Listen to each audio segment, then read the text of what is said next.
Andam na sa gilaumang pagdagsa sa mga Katoliko alang sa mga aktibidad sa Semana Santa ang Our Lady of Fatima Parish sa Davao City. Gani karon pa lang, gisugdan na nila ang pagtukod sa entablado nga mo'y plastaran sa mga bata sa sugat sa Domingo sa pagkabanhaw. Ato ibalik si Argel Relator. Padayon ang ginapahigayon nga restoration works karon sulod sa Our Lady of Fatima Parish sa Davao City. Humana sunog ang dakong parte sa maong simbahan niadtong Marso 2023.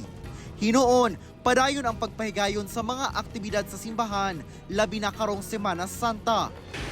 Tonight, for the Holy Monday, nag-organize me ka ng open air collection.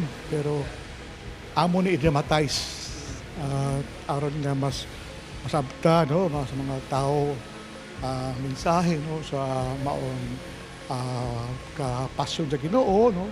Dunay gimontar nga extension nga atop sa gawas sa simbahan aron dunay mapasilungan ang mga manimbahay sanglit gilauman ang pagdagsa sa mga debotong Katoliko. Karon pa lang, ginatrabaho na ang pagplastar sa stage nga mo'y patungan sa mga bata nga magsilbing anghel sa sugat karong Domingo.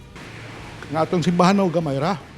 So I would encourage them also to be on time so that makalingkod yun sila. Katulad ng lingkuranan, we would try to provide plastic chairs for them. Alas 7 Martes sa gabi, napulo ka mga pari ang giimbitahan alang sa community confession. Sa Huwebes Santo, alas 4:30 sa hapon, ipahigayon ang Mass of the Lord's Supper o dunay vigil sa alas 6 sa gabi. Pagka Biyernes Santo, alas 4 sa kadlawon, magsugod ang Via Crucis o Stations of the Cross. Sa Sabado de Gloria, alas 5:30 sa buntag, ang procession alang sa Seven Sorrows of Mary. Samtang sa Domingo sa pagkabanhaw, alas 4 sa kadlawon ang sugat. Kauban si Melchor Awing sa kamera. Ako si Argel Relator.